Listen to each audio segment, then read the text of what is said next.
and I will recognize myself to start the question. Assistant Secretary Ambassador Patterson, as I mentioned earlier in my remarks, Mr. Connolly and I recently received a report from GAO regarding our assistance program in Egypt. The report found that we have about $460 million in unobligated funds for Egypt from previous years, yet this budget request seeks an additional $150 million for Egypt. What is the status of the nearly $500 million in unobligated funds? Is it going to be reprogrammed for something else? Why are we seeking an additional $150 million when we already have this $460 million unused? And my office also learned that the decrease from $200 million in the previous request for Egypt's ESF to $150 million this year reflected the administration's policy decisions. So what is the rationale or the policy decision behind this seemingly random $50 million cut? Thank you, Madam Chairman.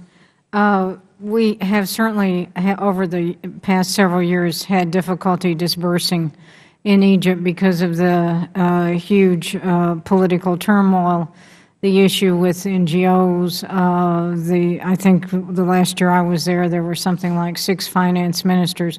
So the environment has been very unsettled for a number of years. We've tried, we've just signed 6 agreements. We're trying to move ahead with our higher education initiative, particularly focusing on economic growth, and we think we can liquidate that pipeline in a speedy manner. One reason we did drop the request, though, was because we had a substantial backlog, so we wanted to allocate those resources to another area. But we're doing everything we can now to liquidate that pipeline and put in place a number of promising new programs, particularly reaching directly to the Egyptian people. You will use those unobligated funds for other programs? Yes, we've signed up a lot of programs, I think, in the last 3 months. 6 new major programs, including a higher education initiative. For instance, we have a girls' school that it focuses on science and math.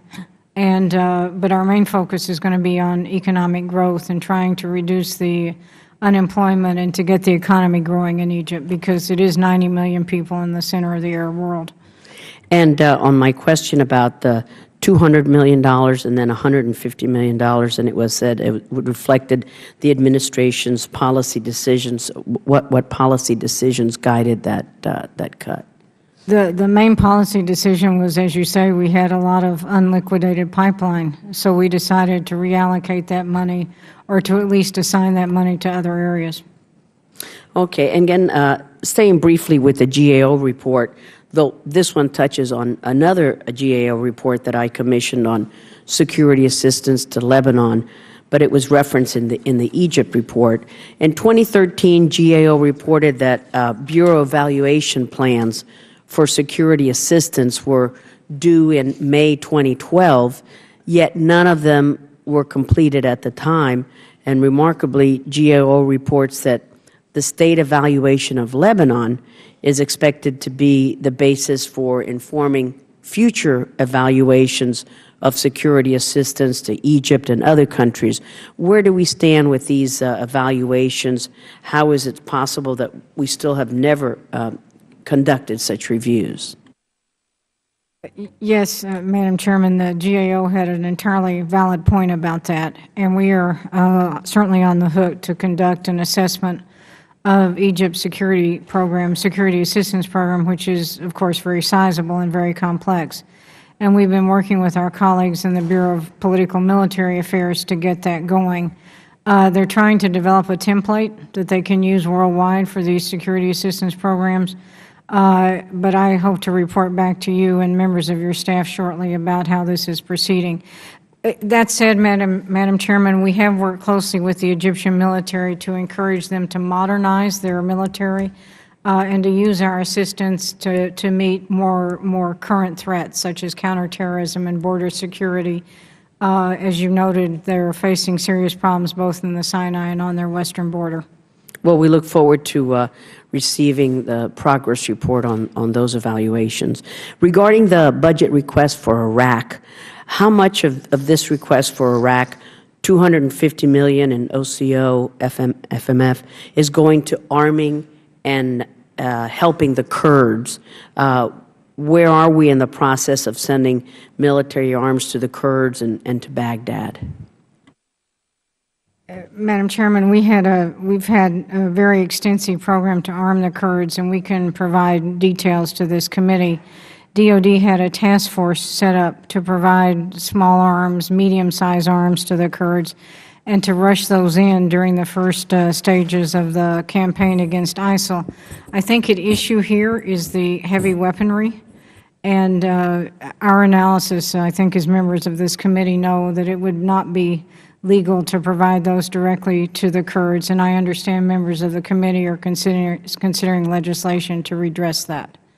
We have very close cooperation with the Kurds. We have a joint intelligence center. We have a large consulate up there. We work very, very closely with them on military operations. Well, we appreciate that. Keeping with Iraq and Syria and the administration's humanitarian request of $1.6 billion, Congressman Deutsch and I have requested a new GAO report that evaluates our humanitarian assistance on the Syrian crisis. Our concern is to ensure that our assistance is getting to where it is designed to go, yet most of it goes through UN agencies. What kind of oversight do we have over this considerable amount of U.S. taxpayer money going through the UN? I would go back to my assignment in New York about this. We have worked hard over the years to put in place inspector general, accountants, auditors, oversight committees. The Fifth Committee in New York that has very robust American representation oversees these agencies or the agency directly. And I think if we could provide you more detail, you'd be satisfied that there is an oversight program with the UN agencies that basically pretty much mirrors ours.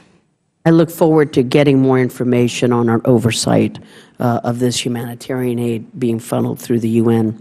On Monday, Secretary Kerry actually stated that Assad should be included in the negotiations to reach a political solution in Syria, which unsurprisingly was immediately dismissed by Assad. And it's absolutely astonishing to think that the administration believes that Assad could or should be part of the negotiations, though it's not surprising considering the President's penchant for opening communications with other rogue regimes like Cuba and Iran. Do you believe that Assad must go, or should he be part of the negotiations? Where are we with Assad this week? Madam Chairman, let me try and clarify that. Let me state unequivocally that our policy toward Assad has not changed. He must leave. He's a brutal dictator. He's responsible for the deaths of 250,000 people, as well as enormous displacement. What the Secretary meant when his statement, and believe me, the Secretary of State did not mean that he was going to sit down at the same table with Bashar al-Assad, that any negotiation to remove him from the scene, and we all hope for a political negotiation, would have to involve some people close to Assad who could speak for him to get him to move out. And that's basically what it boils down to. But I assure you our policy vis-a-vis Assad has not changed. And lastly, it's my opinion that Abu Mazen's initiative at the UN and the ICC have triggered the law to cut off funding for the PA. I know we may have a disagreement. There's an ongoing review. But given the recent statements by the lead Palestinian negotiator who said that a victory for Prime Minister Netanyahu would give them no other choice than to continue pressing for action at the ICC, does this change that review? Will we cut off funding for the PA, close the PLO office in D.C., and what is the status of that review? I think my colleagues have told you we're looking at all the assistance to the Palestinian Authority. We know that the situation has changed and there may be a a reallocation among accounts, but you hit the nail on the head. I do think we have a disagreement about this, whether the law has in fact been triggered. And let me assure you that the Secretary and many other American officials, but particularly Secretary Kerry, are in constant contact with Abu Mazen and senior members of the Palestinian Authority to encourage them to take the right path. It's, believe me, an ongoing dialogue. Thank you very much, Ambassador Patterson. Did not mean to ignore you, Ms. Alexander. We just have so many questions for the Ambassador. Ranking Member Ted Deutsch.